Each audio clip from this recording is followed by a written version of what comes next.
Dear students, जैसा आप जानते हैं कि हमारा सिलेबस बेसिक सिविल का कंप्लीट हो चुका है और आज से हम रिवीजन क्लास स्टार्ट करेंगे। और रिवीजन में मोस्टली हम वो क्वेश्चन जो हमारे पास इम्पोर्टेंट क्वेश्चन थे उसको एक एक करके हम डिस्कस करेंगे कि जो इम्पोर्टेंट क्वेश्चन जो होते हैं उनको डिस्कस करेंगे।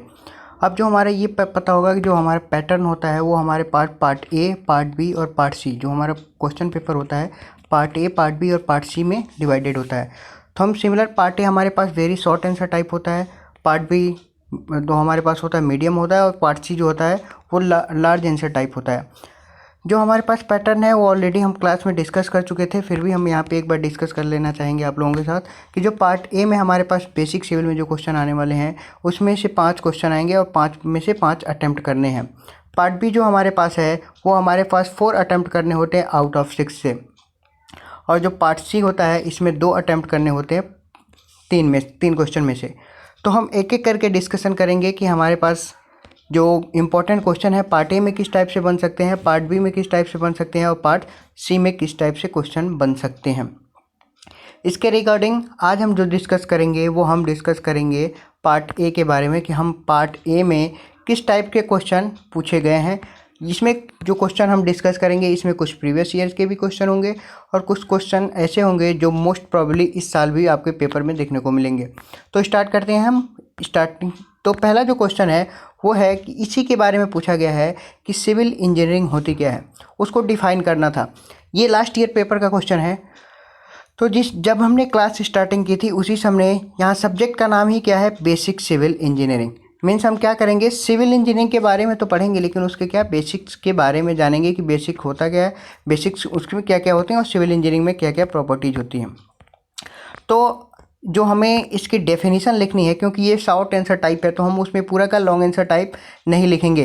जो आप लोग क्वेश्चन अटेम्प्ट करते हो उस क्वेश्चन में सबसे इंपॉर्टेंट चीज़ यही होती है कि हमें ये देखना होता है कि वो किस टाइप का, पार्ट ए का है, बी का है या पार्ट सी का है। ऐसा नहीं कि पार्ट ए के जो हमारे पास 2 मार्क्स के क्वेश्चन है हम उस पर 4 पेज लिख के चले आए और जो 15 मार्क्स के क्वेश्चन पार्ट सी से बन रहे हैं उसमें हम हाफ पेज लिख के चले आ रहे हैं। तो ये ऐसा भी देखने को मिला है जो मोस्टली आप लोगों में से कुछ लोगों ने मिड टर्म में भी किए थे, फर्स्ट मिड टर्म में। तो आपको जो क्वेश्चन अटेम्प्ट करना है उस कितने मार्क्स का है उसके बेसिस पे आप लोग अटेम्प्ट करें और उसके बेसिस पे उतना जितना आपको अप्रोप्रिएट आंसर लगे उतना ही लिखें।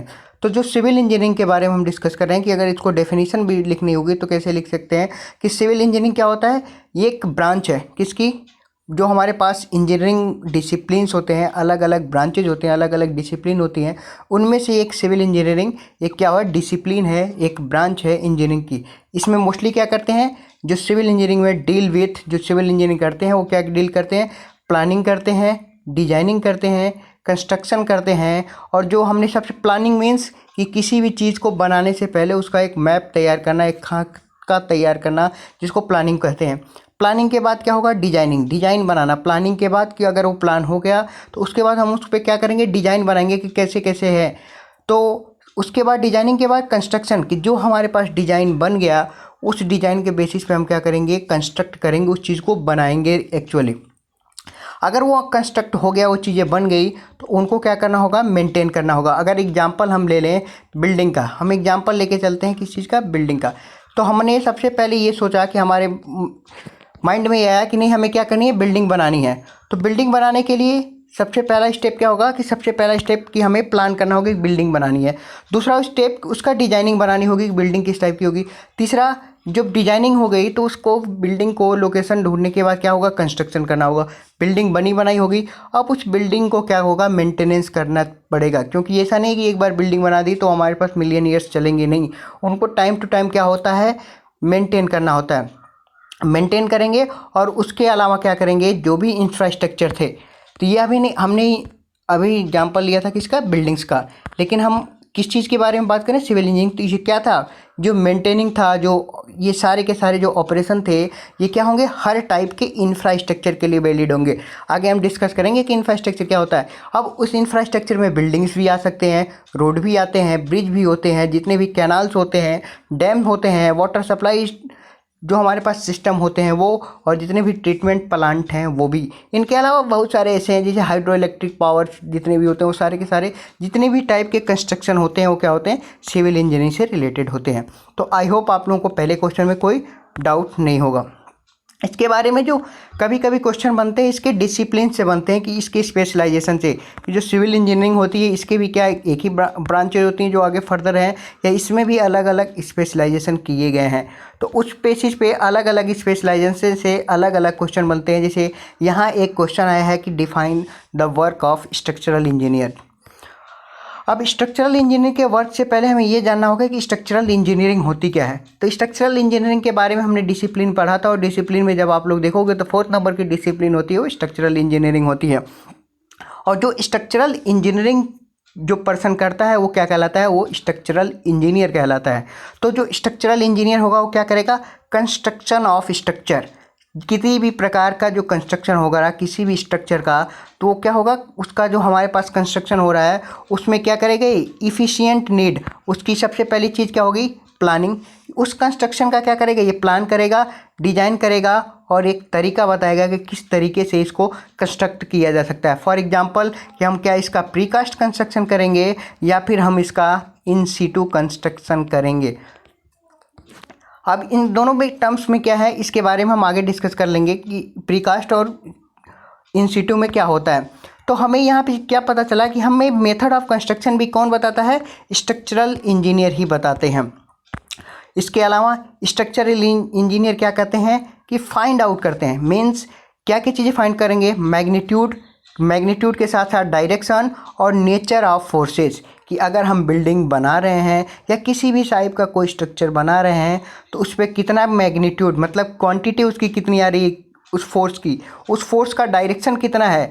और ऐसा नहीं है कि उस पर डिफरेंट की सिर्फ एक ही फोर्स एक्टिंग होगा, वहाँ पे तो डिफरेंट फोर्सेज होते हैं। जैसे हमने बात की थी कि हमारे पास अगर बिल्डिंग है तो उसका कुछ ना कुछ डेड लोड होगा, उसका जो सेल्फ वेट काम करता है उसको, उसके अलावा हम वहाँ पे लाइव लोड काम करेगा, उस बिल्डिंग के ऊपर विंड लोड लगेगा, उस बिल्डिंग के ऊपर अर्थक्वेक लोड लगेगा, अगर हमारे पास हिली एरियाज में है तो वहाँ पे स्नो लोड भी लगते हैं। इसके अलावा इस लोड का एक साथ कंपोजिशन भी लगता है, ऐसा हो कि कभी विंड लोड ज़्यादा हो तो डेड लोड हमारे पास हमेशा फिक्स होगा, लाइव लोड कम हो, कभी अर्थक्वेक आ गया तो अर्थक्वेक लोड की इंटेंसिटी क्या हो जाएगी, बहुत हाई हो जाएगी। तो ये सारे फोर्सेस को क्या करेंगे, वो कैलकुलेट करते हैं, फाइंड आउट करते हैं कि यहाँ पे कि उनका जो वेरियस फोर्सेस थे अलग अलग, उनका क्या है, नेचर क्या है, और कहाँ कहाँ पे एक्ट कर रहे हैं स्ट्रक्चर के ऊपर। इनके अलावा जो डिजाइनिंग पार्ट होता है स्ट्रक्चर का, वो भी ये मेंटेन, ये सिक्योर करते हैं कि जो डिजाइनिंग हम कर रहे हैं वो क्या हो, स्टेबिलिटी में हो। मीन्स ऐसा ना हो कि हम आज बनाए और कल क्या हो, बिल्डिंग या जो भी स्ट्रक्चर है वो क्या है, कोलैप्स ना हो। तो इसलिए क्या करते हैं, पूरी की पूरी उसकी स्टेबिलिटी का ध्यान रखा जाता है कि अगर उसमें अंडर द वेरियस लोड की अगर डिफरेंट टाइप के लोड्स भी आए तो उसकी स्टेबिलिटी बनी रहे। मीन्स वो जो हम स्ट्रक्चर कंस्ट्रक्ट कर रहे हैं वो पूरी की पूरी स्ट्रक्चर क्या हो, स्टेबल हो। इसके अलावा हमने अभी बात की थी कि जब हमने ये बात की थी मेथड ऑफ कंस्ट्रक्शन में, तो हमने वहाँ पे एक टर्म्स लिया था कि वहाँ पे था एक इन सीटू कंस्ट्रक्शन और एक तो हमारे पास था प्रीकास्ट। जो हमारे पास दो टर्म्स आए थे, इन सीटू कंस्ट्रक्शन और प्रीकास्ट कंस्ट्रक्शन होते क्या। इन सीटू कंस्ट्रक्शन का मतलब जो भी हम कंस्ट्रक्शन कर रहे हैं, जो भी हम स्ट्रक्चर बना रहे हैं, उसका जो कंस्ट्रक्शन होगा in situ, means in situ कहाँ पे होगा, इन में तो होगा लेकिन कहाँ पे, SITE, मतलब जो साइट है जहाँ पे वो प्रोजेक्ट बन रहा है वहीं पे जाके क्या होगा, वो कंस्ट्रक्शन होगा, उसको क्या बोलते हैं, इन सीटू कंस्ट्रक्शन बोलते हैं। आई होप आप लोगों को ये क्वेश्चन, ये जो इन सीटू था ये समझ आ गया होगा। अब हम डिस्कस करेंगे प्रीकास्ट कंस्ट्रक्शन की।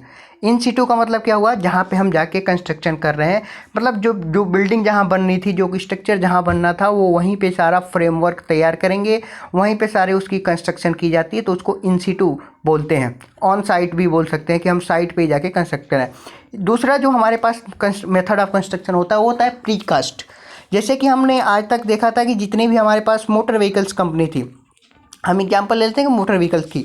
मोटर व्हीकल्स में आप लोगों ने ये देखा होगा कि जो भी मोटर व्हीकल्स थे, जैसे फॉर एग्जांपल हम एक कार का हम एग्जांपल लेते हैं, कोई सी भी कार। तो ऐसा नहीं होता है कि कार क्या होती है, बनी बनाई हमारे पास साइट क्या होता है कि हमारे घर आके और उसको बनाया जाता है, ऐसा पॉसिबिलिटी नहीं है। ना ही हम जहाँ से खरीदने जाते हैं वहाँ से वो क्या होता है, बनाया जाता है। जो कार कंपनी होती है वो कार्स के क्या करती है, पार्ट्स को अलग अलग जगह पे अलग अलग पार्ट्स क्या करती है, मैन्युफैक्चर करती हैं, और बाद में सब चीज़ों को लाके जो वहाँ सेलर्स होते हैं वो क्या करते हैं, असेंबल कर देते हैं कि उसको जो पार्ट जहाँ होना चाहिए वहाँ लगा देते हैं। तो ये था हमारे पास क्या, ऑटोमोबाइल्स का काम। सेम वर्क अब हमारे सिविल इंजीनियरिंग पर्पजेज में होने लगा है। मीन्स कि अगर हमें एक कोई सा भी स्ट्रक्चर बनाना है तो इस स्ट्रक्चर में बहुत सारे कंपोनेंट होंगे। मीन्स कंपोनेंट कैसे कैसे हो सकते हैं, कहीं के बहुत सारे बीम होंगे उस स्ट्रक्चर में, कहीं ना कहीं कॉलम होगा, कहीं ना कहीं हमारे पास स्लैब होगा। स्लैब जनरली रूफ या फ्लोर्स को बोला जाता है कि जो हमारे पास पूरे के पूरे रेक्टेंगल शेप में आते हैं उनको स्लैब बोल लेते हैं। इसके अलावा कोई वहाँ पे गर्डर होगा कि कोई तिरछे एलिमेंट होते हैं जिसको स्ट्रक्ट बोलते हैं। तो ये जो बीम हुआ, कॉलम हुआ, ये मेनली स्लैब हुआ, तो ये क्या है, बिल्डिंग में क्या होते हैं, बनाए जाते हैं, बिल्डिंग के एक पार्ट्स होते हैं।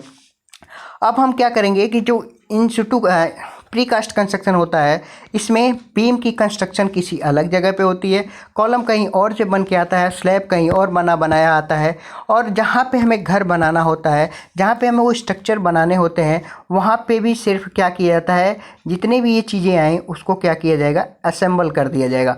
कि वहाँ पे बीम आया तो बीम की जहाँ रिक्वायरमेंट पड़ी वहाँ पे बीम का असेंबल कर दिया जाता है, और जहाँ पे कॉलम की रिक्वायरमेंट आई वहाँ पे कॉलम को असेंबल किया जाता है। अब इससे फ़ायदे क्या होते हैं, इससे फ़ायदा ये हुआ कि पहला तो ये हमारे पास की इन साइड पे कि अगर जगह कम भी पर मिली वहाँ पे तो हम बाहर से कंस्ट्रक्ट करके लाके वहाँ पे सिर्फ हमें असेंबल करना होता है। दूसरी चीज़, इसका रीयूज भी हो सकता है। जैसे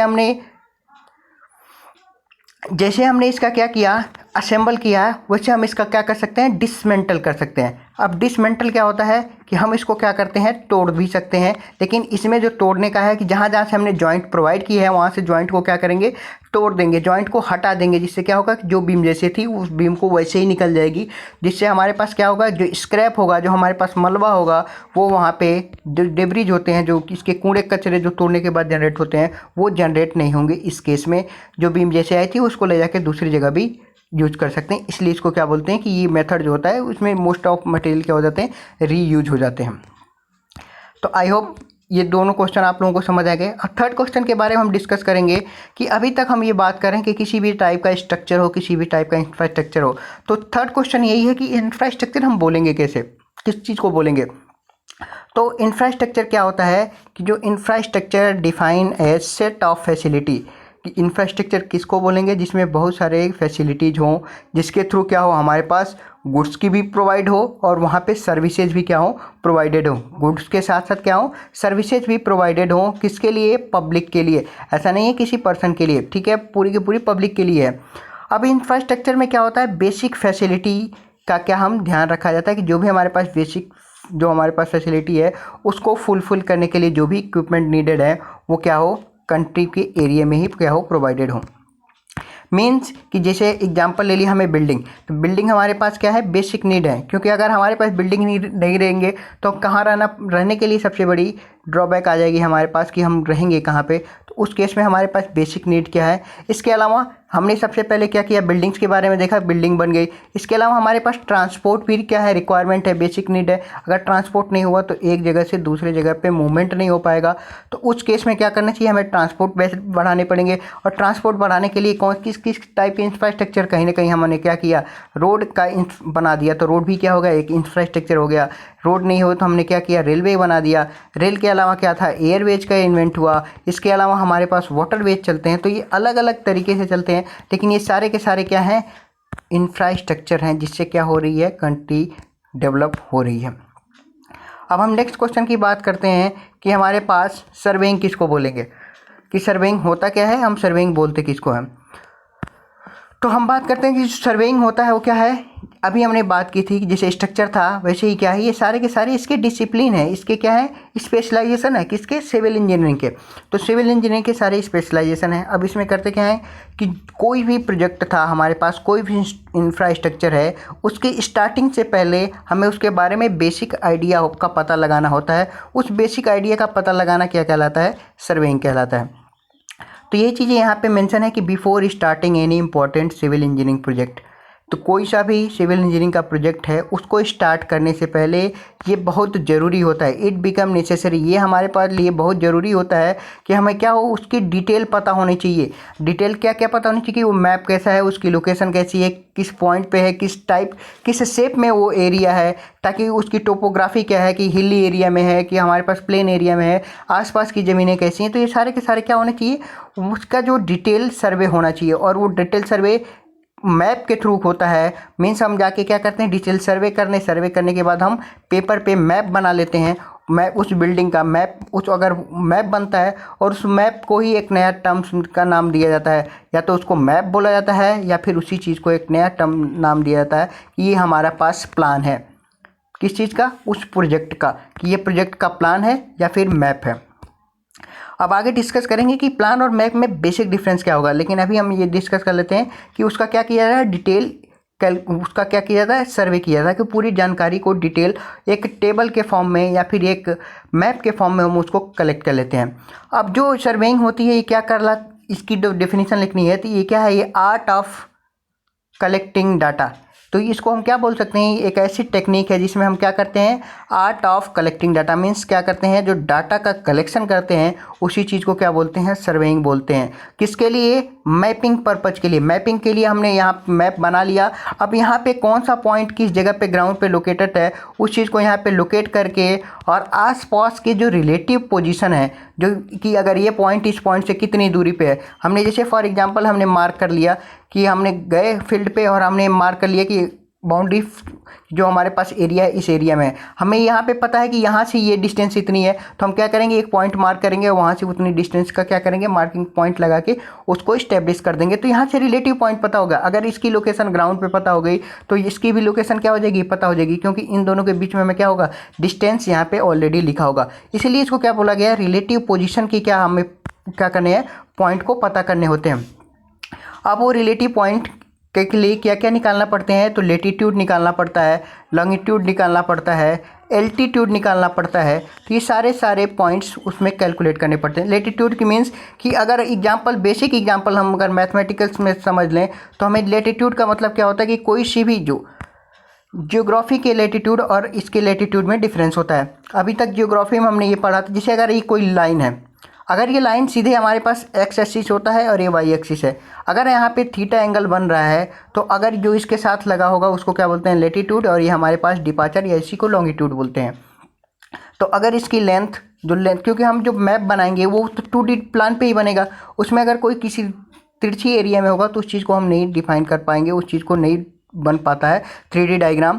तो इसीलिए क्या किया जाता है कि उसकी लेटीट्यूड लॉन्गिट्यूड निकाला जाता है, एल्टीट्यूड भी निकाला जाता है। एल्टीट्यूड का मीन्स होता है कि आगे जब आप लोगों ने जब सेकेंड यूनिट का लास्ट टॉपिक पढ़ा था तो उस समय यही टॉपिक था एल्टीट्यूड, जिसको हम क्या बोलते थे, नॉर्मल टर्म्स में ये बात करते हैं हाइट, या इसी चीज़ को कैसे कैलकुलेट करते हैं, तो एक पूरा का पूरा लेवलिंग का प्रोसेस होता है जो क्या पता करता है कि एल्टीट्यूड या हाइट हम कैसे मेजर करें किसी भी।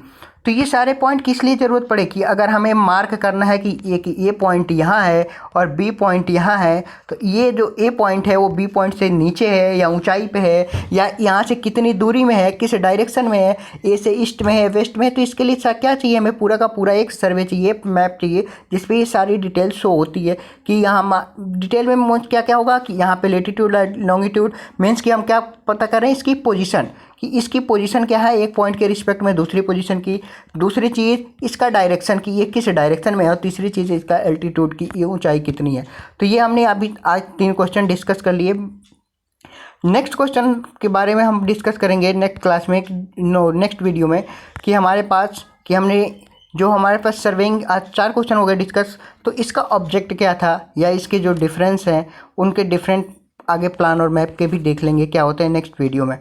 अगर आप लोगों को कोई डाउट हो कमेंट करके पूछ सकते हो।